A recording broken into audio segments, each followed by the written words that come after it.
Hey, what's up, everybody? Of course, welcome to another episode of the Victorious Ones podcast, the place where gaming meets comics, meets sports, meets movies, as well as inspiration. Of course, I'm your host, King Von Jr. You can follow me on social media on Twitter, or now X, at 301 King Von Jr. I still call it Twitter. Of course, you can follow the show's Twitter page at Victory Pod One. I'm also on Instagram at Mr. King Von Jr. You can follow the show's Instagram page at Victorious Ones Podcast. I'm also the social media producer for Perfect Talk Radio. Excuse me. I'm also the social media producer for Perfect Talk Radio. Of course, hosted by a friend of the program, Mike Knox, on Mondays at 6 p.m. So, of course, this past weekend was my birthday.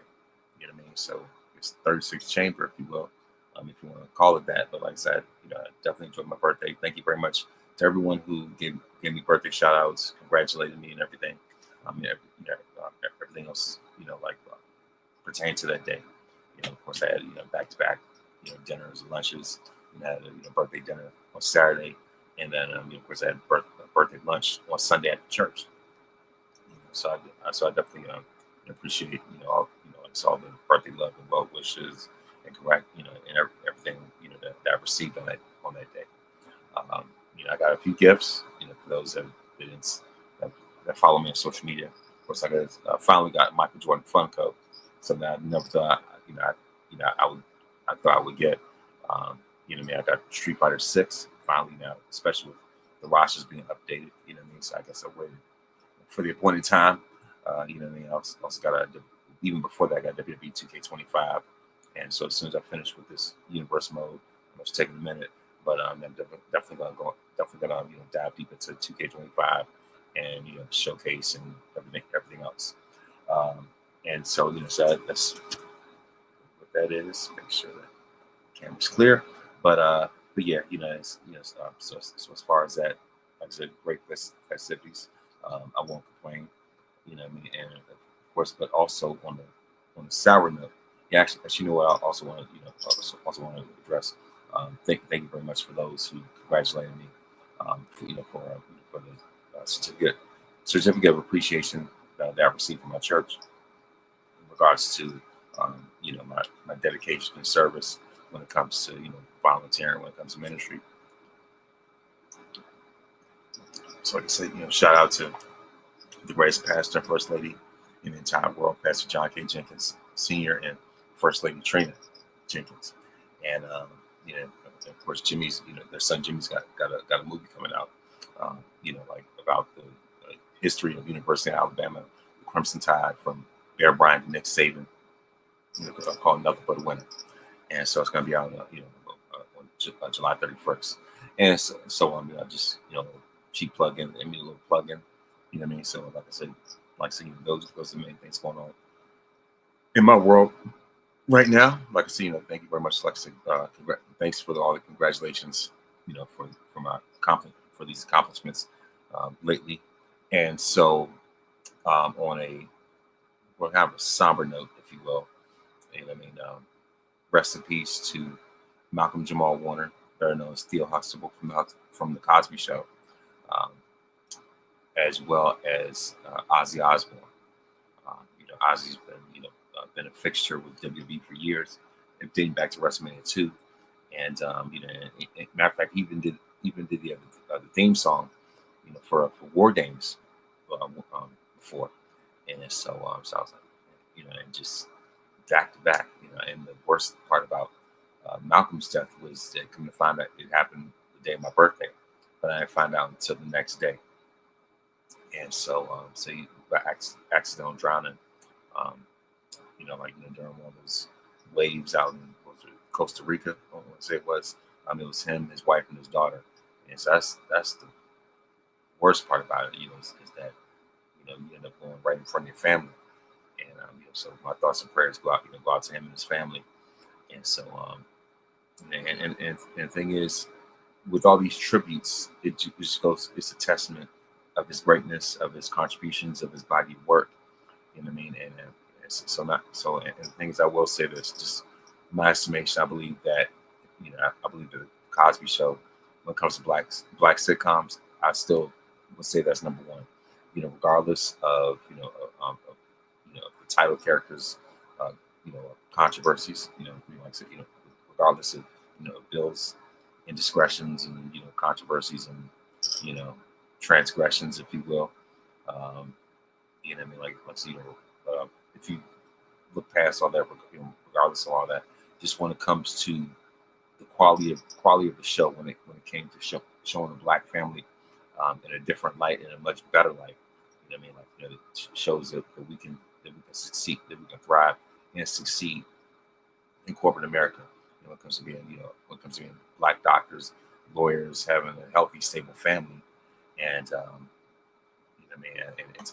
it's still taking pride in who you are, like your culture, your heritage, and everything like that. And it's not like they did things not like they were just ramming in everybody's face. And it's just like it was definitely like seeing it. It was different from any other black sitcom before that. Even since then, it was, in my estimation, I think it was the first one that really, really quote unquote, crossed over, if you will. And it just resonated with with families of all walks of life. Of course, not just black, but it was it was crossover enough for not just for black households, but white households or anybody else. It was like I said, it was definitely ahead of its time. It was very, like I said, very transcendent. So I would say that actually it lasted 8 seasons.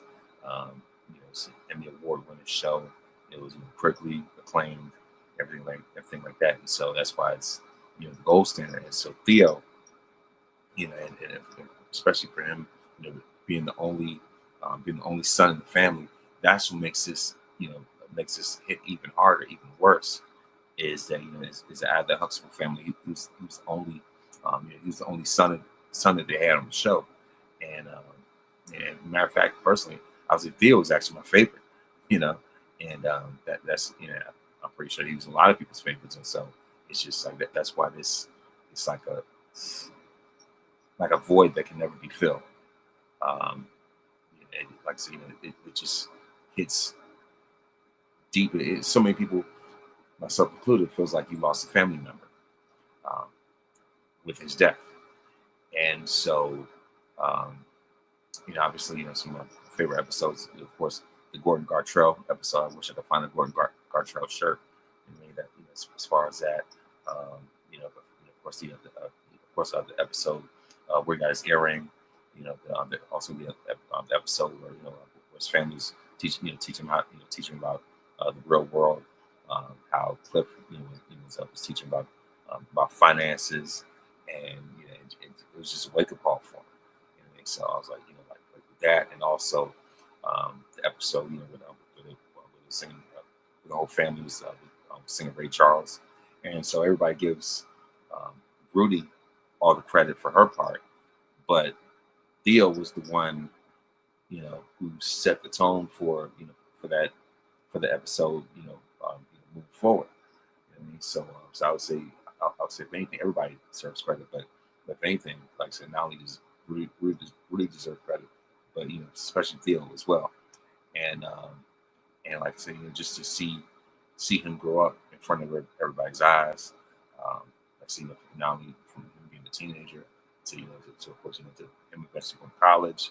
There was even an episode where he was, there was even a point where he was even a teacher, and he was even a tutor for this kid that was dealing with dyslexia. And so Theo showed empathy and let him know that he struggled with that himself, and just really just the way that he held this kid's hand and was able to walk through this with him, just spoke volumes. You know what I mean? And it's one of those moments that that really touches you as a fan, as a kid going watching that show. And so his imprint is just speaks for his imprint on TV and everything speaks for itself. Not only that, but he was also a producer, a director.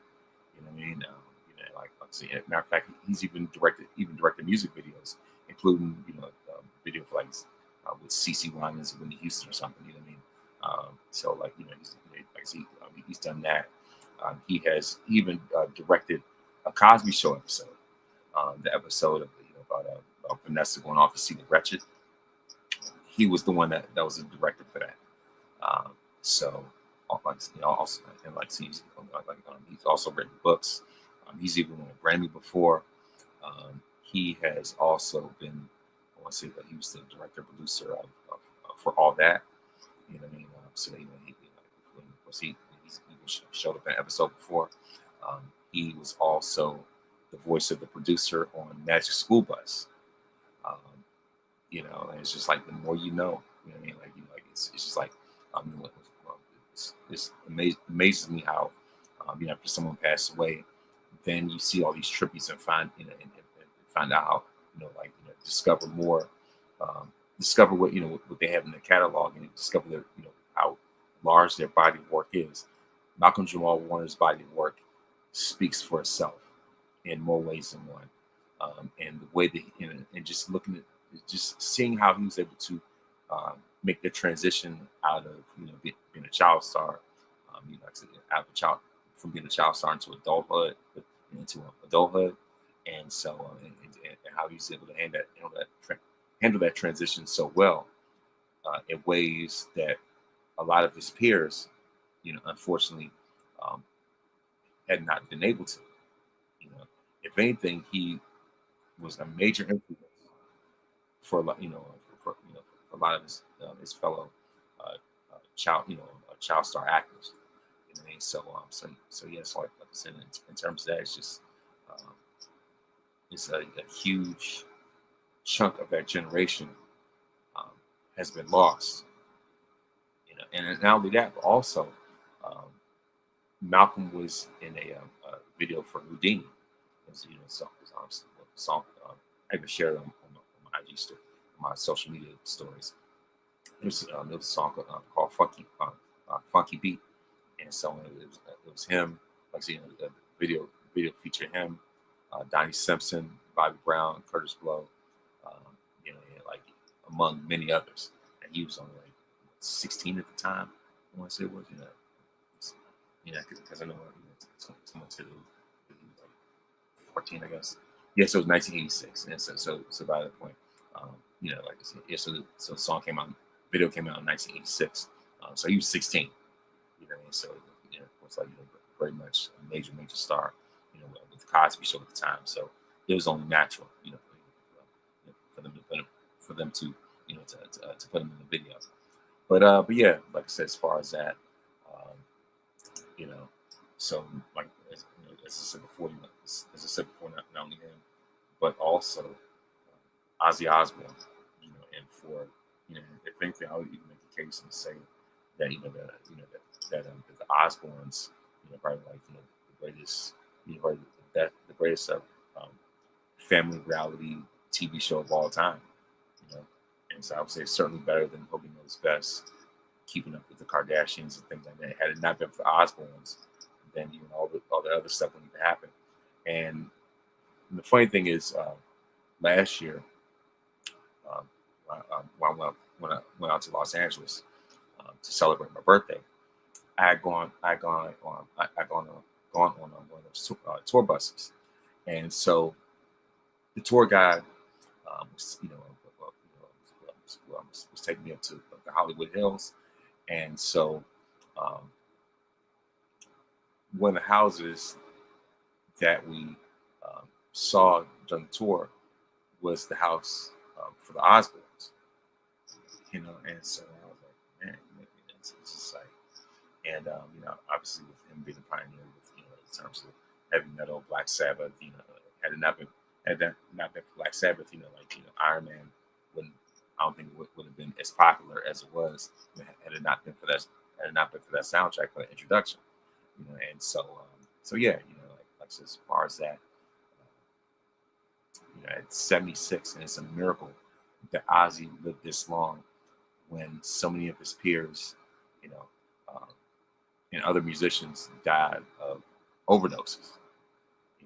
for him to see, like to even see 60, let alone 70, and even go beyond 75. And I'll say it like this: in Rock years, 76 has got to be like 100 plus. You know what I mean? Like, so as far as that, yeah, as far as that, of course, RIP to him. You know what I mean? And so like as far as that, pretty much that sums it up when it comes to you know things out, as far as things outside of wrestling. But of course, I want to give a shout out ahead of time, because I know I'm going to do my celebrity birthday shout outs during this episode. But I want to acknowledge, no pun intended, but, like before I even go to that acknowledgement, I want to acknowledge, the Heartbreak Kid Shawn Michaels for turning 60 years old. If somebody told you in 1997 that Shawn Michaels would live to see his 60th birthday, they would look at you like you have 5 heads. Like, no way in the world. Like, there's so many people thought it was no way possible, because his life was definitely a crash out. He was a living, breathing crash out. But of course, I mean, he was on a crash course on his way to hell. Let's be honest. He would be the first one to tell you. But I'm thankful that God turned his life around. And just Shawn Michaels, to see his transformation at 180 is miraculous. Like, for him to give his life to Jesus, and to and for him just to grow up. Shawn Michaels has grown up, matured by leaps and bounds. Uh, to the point where he has, ever since he made his return in 2002, his job has been to elevate the future of the business. His job has been to elevate the next generation of stars behind him, whether it was in his wrestling career or now in his post wrestling career. And so clearly, and for him to and for him to share his wisdom, his knowledge, his expertise of wrestling to the next generation of those who would be willing to listen, and really, really for him to be a living, breathing testimony of how Jesus can, of how Jesus, can change your life and transform your life, and just put you on a completely different path, and just put you on the path to righteousness. And Shawn clearly has exuded that in the second half of his career, where he became, selfless instead of being selfish. And the thing is, even though he wasn't the same athlete as the first run, like the guy that's on my shirt, even though he wasn't the same athlete that he was before. I mean, he was in his late 30s going into his 40s. And so, I mean, obviously, but what he did really have the same athleticism, if you will, even though he wasn't being as decorated as before, he more than made up for it with his wisdom. He more than made up for it with the way that he made his opponents look better. And he even had better dance partners in his second run than he did in his first run. It's very much like it's like a tale of two different careers. If you could compare it to basketball, it very much draws parallels to the way that Jordan and Kobe had two different runs, right? Jordan with the first three-peat, and then Jordan with the second three-peat. As I've said before, 90s Shawn Michaels' first three-peat Jordan. You know, statistically, athletically, the best of his career. Head and shoulders better than everyone else. You know what I mean? Like he was able to, both able to dominate and really coast off, just live off just their sheer talent, athleticism, and and also psychology of the game itself as well, of course. You know what I mean? Like they're just at their absolute pinnacle. And then once you get to second repeat Jordan, you know, um, he's not as explosive as before. The numbers, kind of taking a dip, but at the same time, the supporting cast around him has gotten better. And more than ever, he has to rely on his wisdom, on his experience, and just absolute sheer will. You know, and he's always had the skill, but there's just that, the second repeat. That there are times where he was running on fumes and just winning off of just sheer will and determination and IQ, right? Is the same thing going for the second half of Shawn Michaels, and so it's and the thing is, I'd say it's just that and it's just like it's a miracle that that Shawn was able to do the things that he did in that second run, and and same thing even when it comes to the comparison with Kobe, in terms of number 8 Kobe was was the more explosive, athletic, just cold-blooded assassin. He's always been that way, but at the same time, it's just something about him where he was just completely jumping out the gym, dropping 81 points and everything else like that, along with that three-peat as well. Um, so and but by the time he changes his number,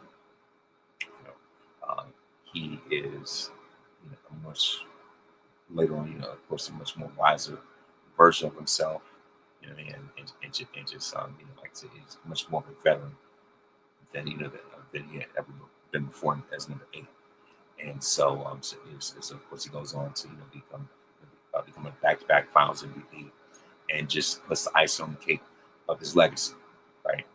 Um, and so when it comes to Shawn Michaels, the first and second one, I could definitely see parallels between him and those two. Also at the same time, however, that just goes to show how diverse Shawn's career is. Even with another basketball analogy, when it comes to his rivalry with Bret Hart, slow down. When it comes to Shawn's rivalry with Bret, Shawn was Magic, Bret was Bird. That era, that new generation era, was like 80s basketball. You know what I mean? So as far as that, so that's really what it is. And and of course, Shawn's accolades speak for themselves. First ever Grand Slam champion. He was third.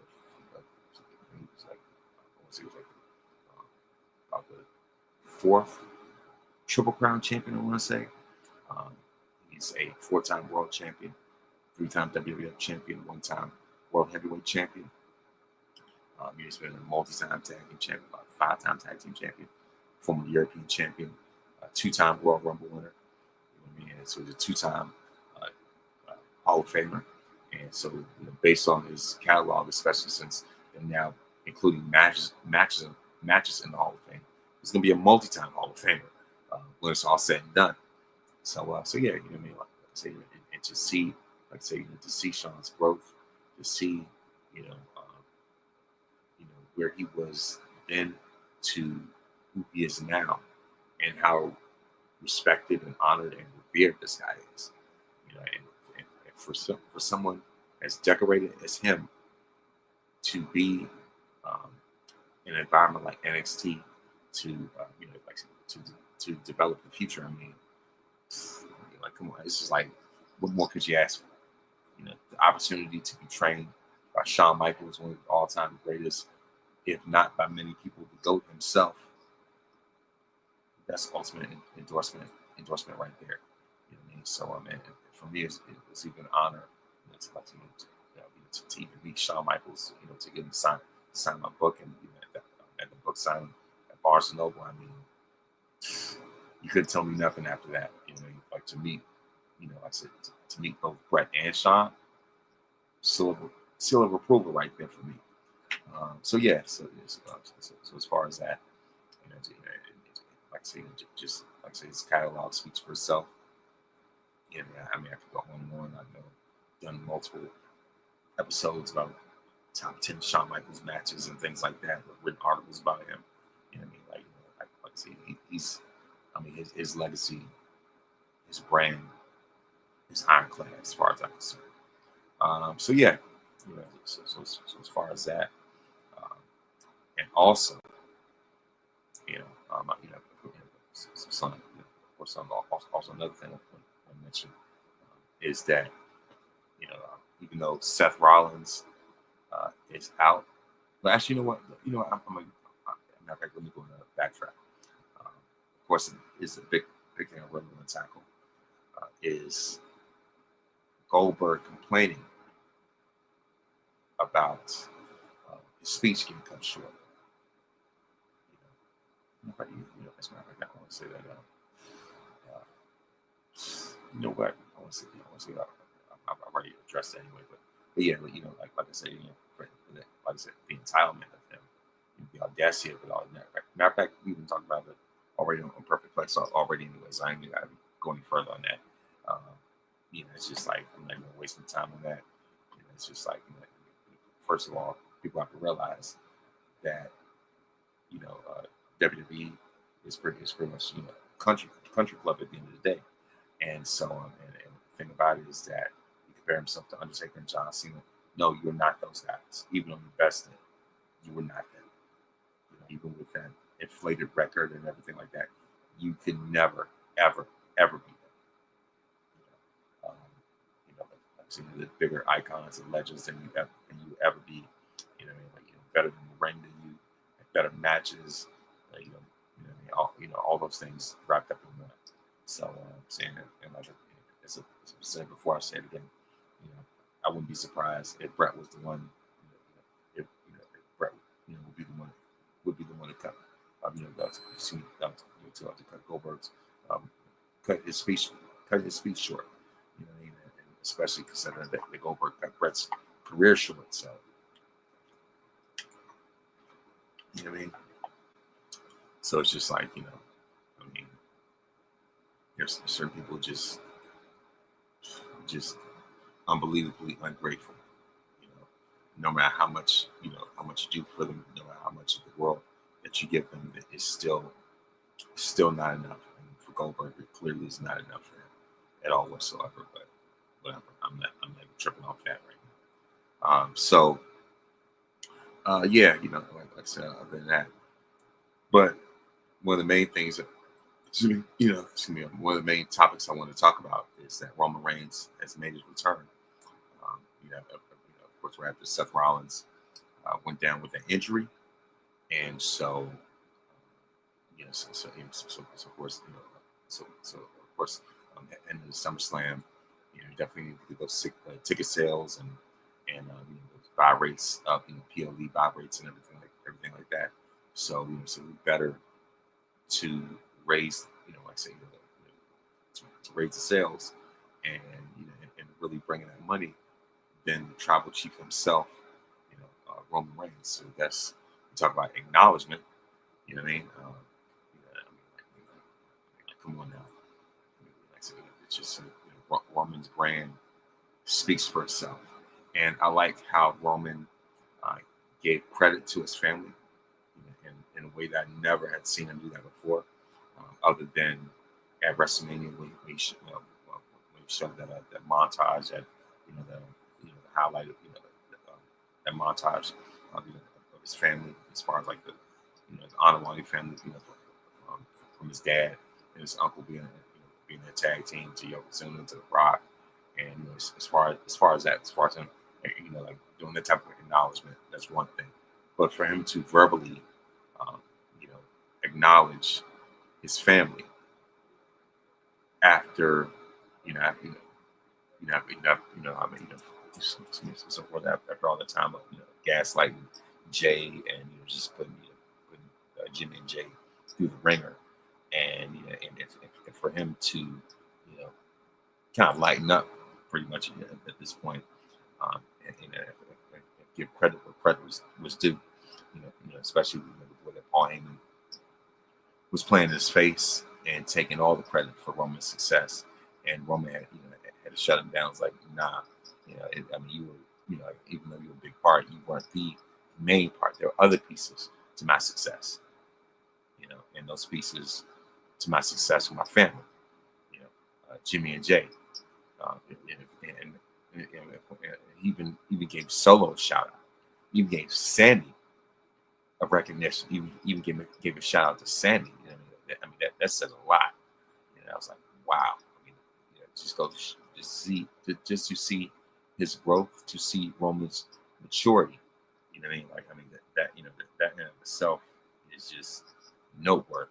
It just goes to show what type of transformation this character has made. And so, at first, Roman needed a guy like Heyman, to help him, when it came to his mic skills and being able to communicate with the audience, right? That is where Heyman really came in handy. But eventually got to a point where Roman, was finally able to stand on his own on the mic. And now it's gotten to the point where Roman, has built his brand enough to where he could stand on his own without Heyman altogether. That's a testament to, it's a testament to Paul Heyman's greatness, and that's a testament to Roman's greatness for being one of those Paul Heyman guys who were successful. And like I said, it's me slung. And not only that, but for Roman to lay down the challenge to Braun Breaker and Bronson Reed to match a SummerSlam against him and Jay. I mean, we definitely see, that Roman, has been definitely making a complete 180 from his toxicity before as a tribal chief, and so now he is calling himself OTC1. I'm not gonna, co-sign that altogether. You know what I mean? I'm not necessarily gonna, completely be on board with that. Calling him OTC1. I still acknowledge him as the main OTC, the original tribal chief. You know what I mean? So as far as that, but just to see that progression for him as a character is absolutely noteworthy. You know what I mean? And so.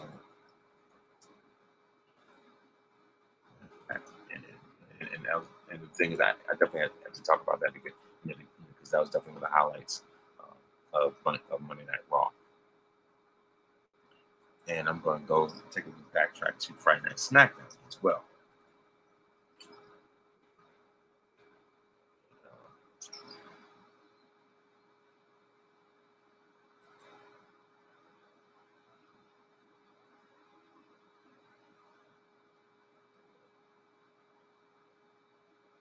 So give a quick recap. Cody Rhodes, forced John Cena into a street fight. So as far as that, and they've officially made their contract signing going into SummerSlam. And in other news for SmackDown, Charlotte Flair defeated Raquel Rodriguez by way of pinfall with a victory roll. And so during the match, Roxanne Perez tried to interfere, but Alexa Bliss, made sure to shut that down. Damian Priest defeated Carmelo Hayes by way of disqualification after Aleister Black hit Priest with Black Mass. Then we see Solo Sikoa got arrested for attempting to frame Jacob Fatu for a car accident. So it's great to see Solo's comedic side. So clearly,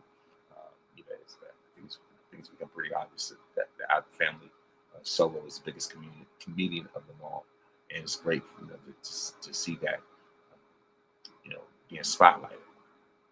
Of course now he's got his off-brand bloodline thing called MFT or something, or whatever. But like I it's great to see Solo display more of that sense of humor and more of that personality. And we see Andrade and Ray Phoenix defeat DIY, Motor City Machine Guns, and Fraxing by way of pinfall after Andrade hit Ciampa with a message. Andrade and Phoenix are now the number one contenders for the YS6 WWE Tag Team Championships. He also sent Stephanie Bakir to defeat Alpha Fire by way of pinfall in a very short match anyway. And like I said, the highlight of Friday Night SmackDown was the official contract signing for John Cena versus Cody Rhodes at SummerSlam, which is inevitable. And, it'll be very fascinating if this match becomes a double turn, much like WrestleMania 13 with Bret Hart and Stone Cold. How they flip this, how they flip the switch and flip the tables, and we'll see that. It would be great. It would be great for that to happen. It would be great to see. Of course, that's for sure. But yeah, like I said, those are definitely the highlights. Like I said, the highlights for SmackDown. As far as the other highlights for Monday Night Raw, other than Roman's return, it was definitely enough to move the needle. No pun intended. Of course, he's always been known as the needle mover. And so it's cool. We also had a CM Punk segment with the Women's Tag Team Championship match with Bayley and Lyra versus Raquel and Roxanne. Sami Zayn versus Karrion Kross and number one contender. Triple threat match. LWO versus the War Raiders versus the New Day, and Sheamus versus Rusev. And so we saw that CM Punk kicked off Monday Night Raw as he's the new number one contender for Gunther's World Heavyweight Championship match. Gunther's World Heavyweight Championship at SummerSlam. And it included a very passionate and fiery promo that primarily focused on, of course, hyping up his title match against Gunther at SummerSlam. CM Punk reminded his opponent that he's not any other number one contender. That, as he said over and over, the best in the world. So of course that clearly ignites the fire for this upcoming match. And so of course the ring general Gunther claimed that both of them are equals, and that they both have massive egos. But Gunther says that he's justified thanks to his accomplishments in the ring, being an IC champion and now the World Heavyweight Champion. And of course, Gunther said that he was going to make him regret that he ever set foot inside of a professional wrestling ring, and they would never be the best in the world. And of course, after that's when he dropped the mic and walked out. In the segment, of course, in fact, it's Michael Cole and Corey Graves. Corey Graves ended up hyping up this match. Of course, heading to the MetLife Stadium. Backstage, of course, it was definitely one of the best segments of the night. Backstage, we saw that Naomi interrupted interview that Stephanie Bakir had, and of course, teasing her French for WWE's Clash of Paris PLE, where La Primera has the opportunity to challenge for the Women's World Championship, of course, by way of a victory in the Battle of Evolution. And so, of course, we also saw Sheamus versus Rusev, of course, the words that's been years in the making. Something that's just bad blood, as far as that. So this is, of course, they continue to write another chapter in the rivalry with a rematch from a few weeks earlier. And so we saw that the Bulgarian Brute, Rusev's nickname is the Bulgarian Brute. And of course, he shook off a clothesline to the floor. He delivered a fallaway slam to Sheamus, and then which drove him into the announce table. And so this was definitely another banger after banger. And of course, Sheamus endured everything that was thrown his way, including finding out the accolade, Rusev's finishing move. And of course, later on in the match, even though Rusev exposed the turnbuckle, he looked to use it for his advantage. However, Sheamus, with his experience and his, like I said, with his experience, capitalized on a distracted referee. And so, of course, from there he delivered a brogue kick, and that's what stopped Rusev from using the shillelagh, and score to win. So your winner of this match, the Celtic Warrior himself, Sheamus. And so not only that, we have the tag team title number one contenders match, and the winners of this match with LWO is LWO. Excuse me, as they defeat the Creed Brothers in the New Day. Then we have the Becky Lynch promo, and I like how Becky's just constantly trolling. Everybody that called her Becky Hogan. She comes out, comes out once again with the red and yellow colors, and so I was like, okay, like I said, I like the way that she's just doubling down and leaning all the way into this. It's great. Like I said, it's definitely great heel work. And so of course we saw that that Becky Lynch took to the ring for a promo, and Becky says, "I should be in New York at the premiere of my new movie Happy Gilmore 2, but instead, I'm in Houston, Texas." Then it's where she accused Lyra of gatekeeping championship shots, and that's when she called out a rival. And so, of course, this led Lyra to come up and take up on an offer and join a former friend and protege in the ring. And so we saw back and forth result in no count out, no disqualification match for the title of SummerSlam. The stipulation is that if Lyra loses, that she cannot challenge Becky for the IC title ever again, as long as Becky's the champion. So if Lyra loses, then as long as Becky's the champion, she can never challenge for the IC title ever again. And so Lyra accepted for delivering her own version of the Man of Slam, which definitely put the exclamation point on this segment. And so as far as that, and next up we have the Women's Tag Team Championship match: Bayley and Lyra. Bayley and the aforementioned Lyra Valkyria versus the Judgment Day. And the winners of this match, and still the Women's Tag Team Champions, the Judgment Day. Of course, this time with Roxanne and Raquel.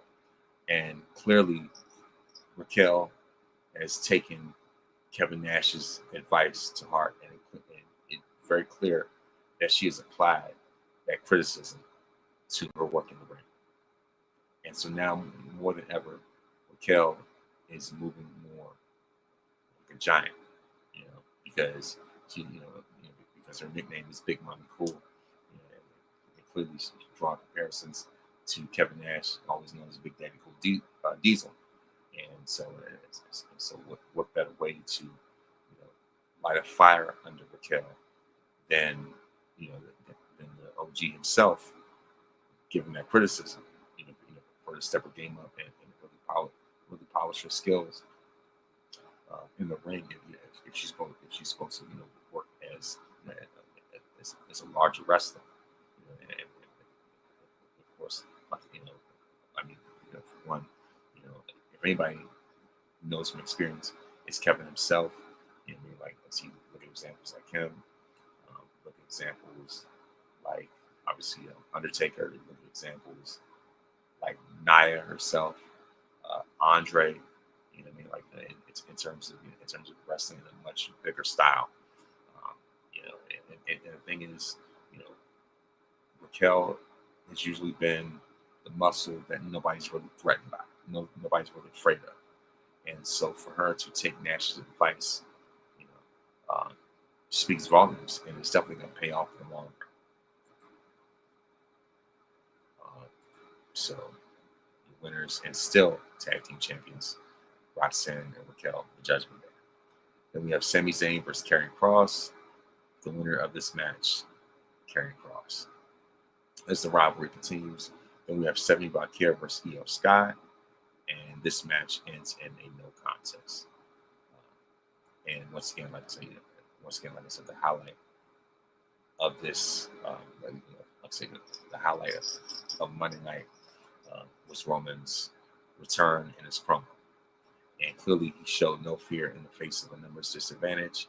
As Paul Heyman greeted him, claiming, "I never want to be disrespectful or rude." Because like I said, pretty much as if the WrestleMania 41 betrayal was neither of those things. Heyman was a compulsive liar, and master manipulator. And of course, he claimed that they could fix their issues, especially when with Seth Rollins missed several months due to his recent injury. And it got to a point where Heyman even threw up the one himself. And it's like, dude, you're not even on the team no more. So as far as that, that's when Paul Heyman said, he said, you always be my family because I love you, my child. Come on, gaslighting, toxic as usual. And Roman says, you're not a wise man anymore. You're just a, of course, that's what he says. That's Roman saying. And he said to Braun Breaker, he was like, a few years from now, when you're the man around here, he's gonna take all the credit. So, if anything, Roman was given Braun Breaker a heads up, a warning that a few years from now in the future, when you become the man, when you're the one that's carrying the company, carrying the company the same way that Roman has, Paul Heyman's going to find a way to take all the credit. And Reigns continues to say to Heyman, you couldn't create the bloodline. No, that was God's work. Great point.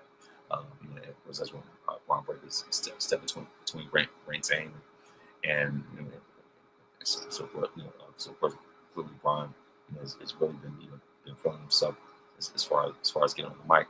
He says, I'm the big dog now. I'm the top dog now. I'm the future of WWE. I'm the man around here now. And great points. If there's anybody who I could pick to be the face of the future, it's Braun Breaker. And so this is when it came to blows.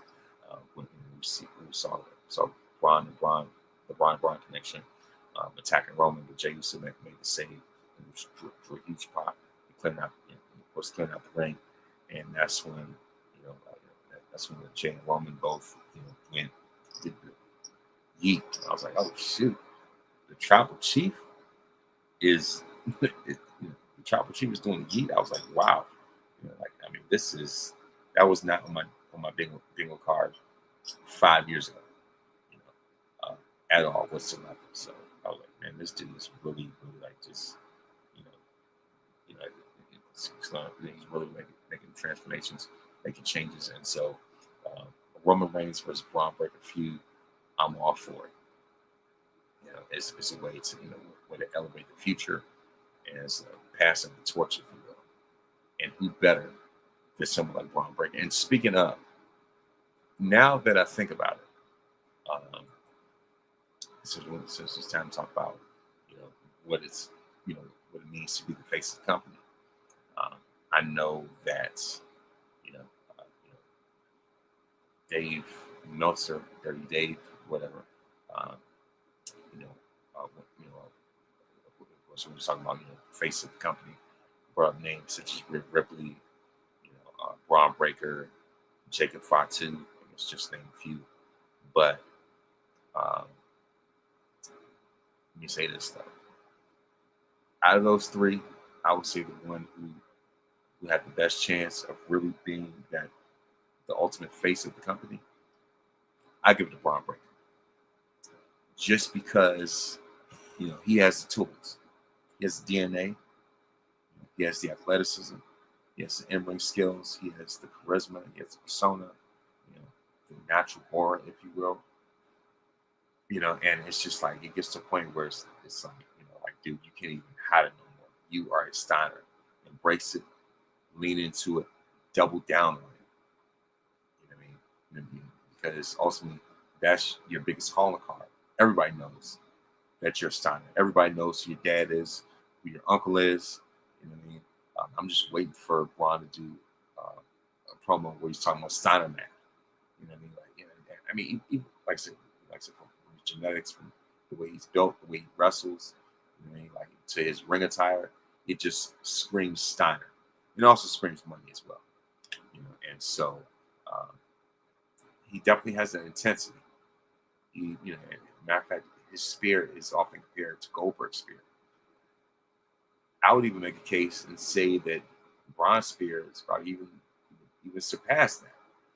And it's not for me to sound like prisoner of the moment, but just looking at this dude's upside, it's unreal. And he's not really doing himself any favors by continuously being in his faction with no name, no real direction, no real purpose, and to make matters even worse, the captain of the team has been sidelined. You know, and so for him to have this opportunity for him to have this moment, to go toe to toe with a modern day legend in Roman Reigns, what better way to elevate his stock than with um, than with a program, a storyline, a rivalry like this. You know what I mean? So everybody knows that that Braun's going to have the Rocket strapped to his back. That he's going to be the one to get the keys to the kingdom, if you will. And so I'm all for Roman versus Braun. Now, when it comes to, and we give a shout out to those those that are viewing this podcast. Thank you very much. But when it comes to, let's say, Jacob Fatu, for example, Jacob is ruthless. He's a Samoan Sabertooth, as I like to call him. He's a freak of nature. He's just unreal. The things that he can do in the ring at his size, and he wrestles like a traditional big man to the point where it's hard to it's hard to take him off his feet. And he does an excellent moonsault. I was glad that he beat LA Knight for the U.S. title. And so now he's clearly got his hands full in this feud with Solo and Taller Tonga and JC Mateo or something like that. It's just like this off-brand bloodline thing. But as great as Jacob is, it's hard to put him as the standard bearer, the definitive face of the company, because of some of his behavior online, some of his shenanigans, obviously with the new song that he just recorded. He's just, with the N-words just flying off the tip of his tongue, like it's nothing, especially when people make excuses about him being from the Bay Area of California, which he's from, by the way. But at the same time, for him to to just casually say the things that he says, clearly shows that he's been given a VIP pass to behave that way, by our community, and and it's just like we've gotten so comfortable with someone like him to the point where we would be willing to compromise and let him say, the most degrading word when it comes to us as African Americans. I don't want to sound political or woke about it, but it's called what it is. If Montez carried himself the way that Jacob did, his career wouldn't even see the light of day. They'd be, it's just like they'd be so ready to pull the plug on him. It's scary, and this just, and also I think that when it comes to the sponsors, when it comes to viewers, I'm just saying, some of Jacob's persona can be a little off-putting, especially when you can go overboard from 0 to 100 like that. For a lot of people, that can be considered very off-putting. And I know, shout out to Stephanie for Wrestling in Color podcast on YouTube, how she talked about when people found out that Jacob was Samoan and not black, the room just got cold solid. It's just and clearly, you know, stuff like that is enough to turn away an audience. You know, and you don't want to have somebody that's the face of the company turn away, especially a very significant part of your audience. So for those reasons, I can't really see Jacob. Um, with see him being at the very forefront as your face of the company, poster boy, whatever. And then when it comes to Rhea Ripley, when it comes to the women, as far as being the face of the company for the women, Rhea, with all her greatness, I know she's often compared to China and everything like that, especially with the jet black raven hair, um, and of course the muscles, black leather, all that stuff, right? Clearly, China was her ultimate inspiration. Clearly, it's evident. But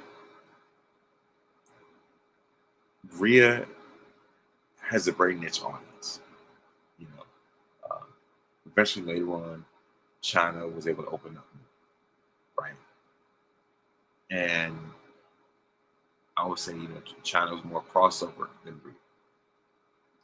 And the thing is, with Rhea, as I just previously said, she has she has a very niche audience, very niche fan base, and she's predominantly, at her best, especially within the bubble of WWE when it comes to the bubble of wrestling.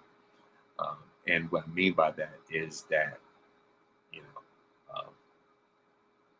the way her character is, the way she carries herself, it's not going to always blend in very well when it comes to a board of directors and executives who want to find ways to promote to promote the product and have a face to to be their ambassador, to represent them in different in different ventures and different avenues, right? Rhea's audience, the one that she caters to the most, are the incels, the toxic incels. That's her main niche audience, right? And um, there are a lot of people that turn off by that, especially sponsors. So I don't see Rhea being at Wall Street, like Dow Jones announcement, or whatever it is, like when WWE, makes one of those, Wall Street stock market appearances. If anything, Triple H, tries to roll Rhea out for that. Clearly they're going to say no. If anything, they're going to tell him to call him Bianca. And so he's going to have to reach out to Bianca, and so if anything, like the sponsors are going to want her. They're going to want they're going to want her and Montez, to put on their absolute best, of course, to show up for these different events and outings, and just for the sake of being ambassadors and if anything, like Triple H's biggest moneymaker for the women is going to be Bianca, or when it's time to do press junkets, when the talk shows, of course, like the talk shows are going to roll out someone like Charlotte Flair, right? Or if it, if there's like commercials, for example, let's say fitness commercials or something like that. Going to get Jay Cargill. The reason why is because they have a more aesthetically pleasing presentation. They're more marketable. When it comes to advertisers, board of directors, investors that they have to, stockholders, shareholders that they have to answer to. You know, those are the ones who will be at the forefront to really be the flag bearers. They're really, they'll really be at the forefront. To be on these commercials and be our biggest money makers. Rhea is tremendous in her element, right? But her presentation is only going to go so far,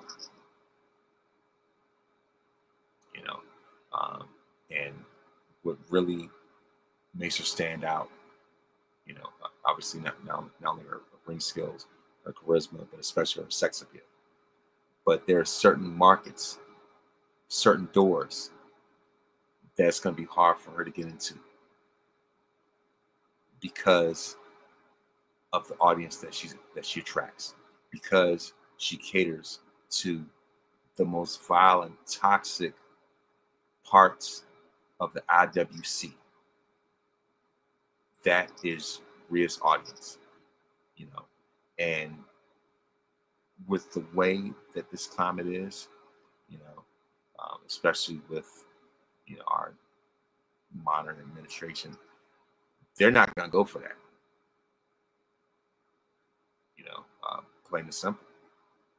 So when it comes to being the face of the division, face of the company for women, I would put Rhea behind, Bianca, Charlotte, and Jade in that aspect. All the other boxes, she definitely checks off. And so when it comes to that process of elimination, out of those names, like I say, Braun Breaker, like I say, just when it comes to being a successor, I would certainly say him. I'd certainly keep him in that conversation. And so also, we'll talk about, of course, we'll talk about NXT as well. Before I sign off, and I would say, if you compare that, I would say the highlight for me was the confrontation between Trick Williams and The Undertaker. I'm going to get to that in a minute. But of course, as far as rundown, we're going to have Hank, Tank, and Zarya. Hank, Tank, Zarya, and Sol Ruka versus the Cullen. And the winners of this match, the Cullen. And we saw that Dark State made an appearance. It was enough of a distraction for Tank Paxton to pin Zarya for the win. And then we saw that Jacy Jayne made history, and she's a double champion. And she bragged about it. It definitely gives off Chris Jericho undisputed champion vibes. And, of course, as far as that's concerned, JC 2 belts. She's someone who definitely, holds things together, but not someone who you would build your brand off of. Much like Jericho, even though he held things together as a double champion, but he was not someone that Vince was building the franchise around it. And so during JC's segment, it didn't take long for Lash Legend to interrupt her, and Jada Parker also came out. And after that, obviously that's when the fight broke loose. And shout out to Lash Legend, she looked amazing last night. Like she just came off via the Cowboy Carter tour, especially since they won the ATL. You know what I mean? So as far as that, and I like how the segment ended with Lash and Jada having the stand up. And so anything, if there was anybody who I picked to become the new NXT Women's Champion, I would invest in Lash Legend. Jada's nice, but the way that Lash had that breakout performance at Evolution, going toe to toe with the likes of Nia and Stephanie Bakir, I mean, she definitely held her own. You know what I mean? So I definitely want to see Lash get rewarded for that at some point. So we have Jasper Troy versus Ricky Saints, and Jasper Troy won by way of countout.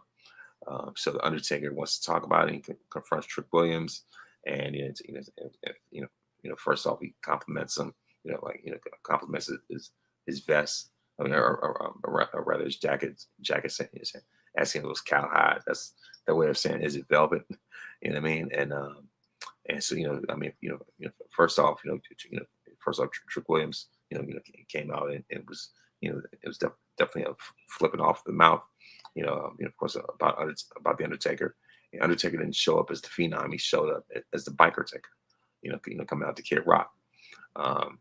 And so of course, after that, like I said, Taker, was giving Trick a compliment, and I mean, knows, he had, Trick had swagger, of course, pointing out the title, but this is where he used that against Trick. We turned that against him, and talk about how his attitude was going to be his downfall, and how he wasn't the same hungry Trick that was the NXT champion, and he just is a completely different guy now that he's a TNA champion.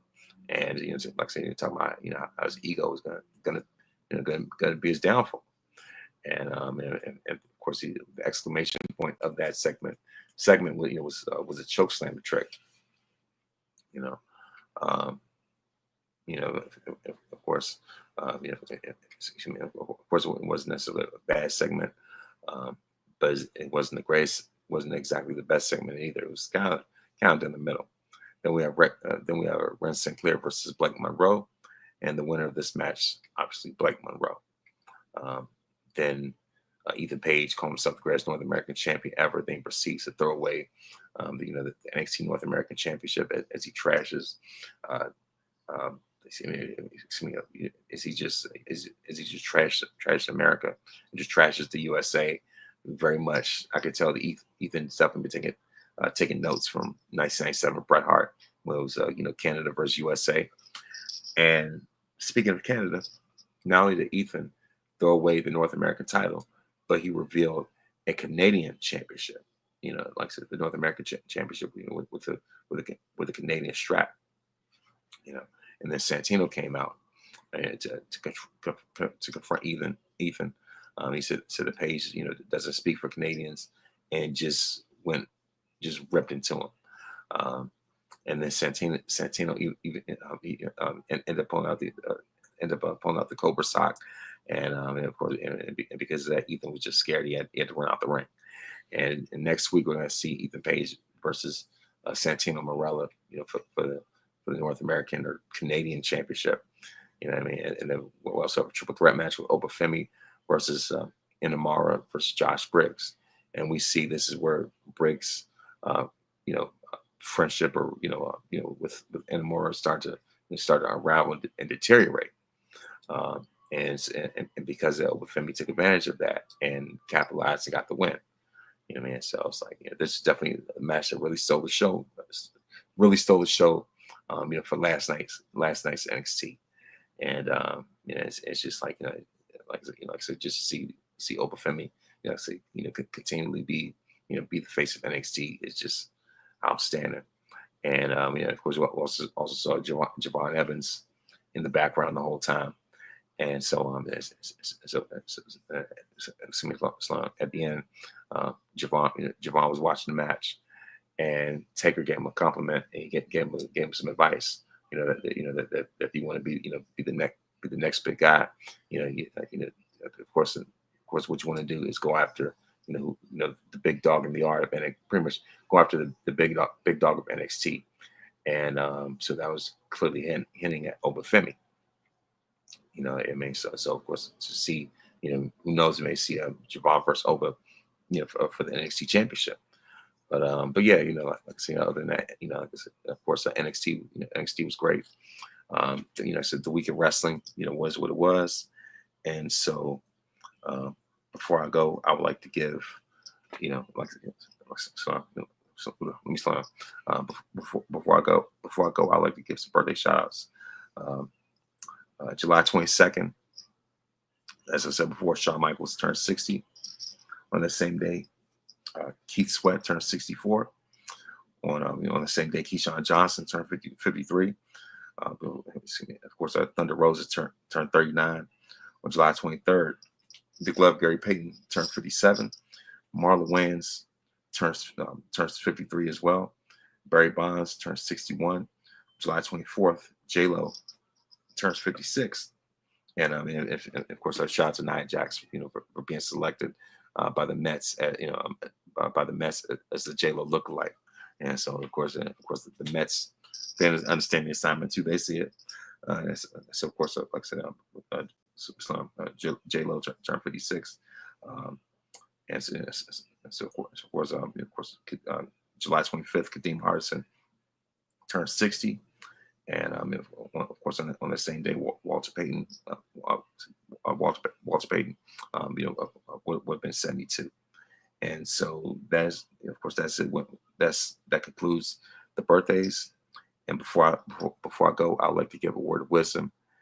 Is that, God does not call us to be silent. God calls us to praise Him with our mouth, to praise Him with singing, to praise Him with dancing. Just as David danced before the Lord, God calls us to have an undignified praise. He doesn't call us to be on silent mode, but to turn the volume of our praise up to the maximum level. So you're victorious because greater is He that is in you than he that is in the world. When you put God in first place, you don't have to worry about being in last place. Please make sure to listen to this podcast on iTunes, Spotify, Google Podcasts, or anywhere else that you download podcasts.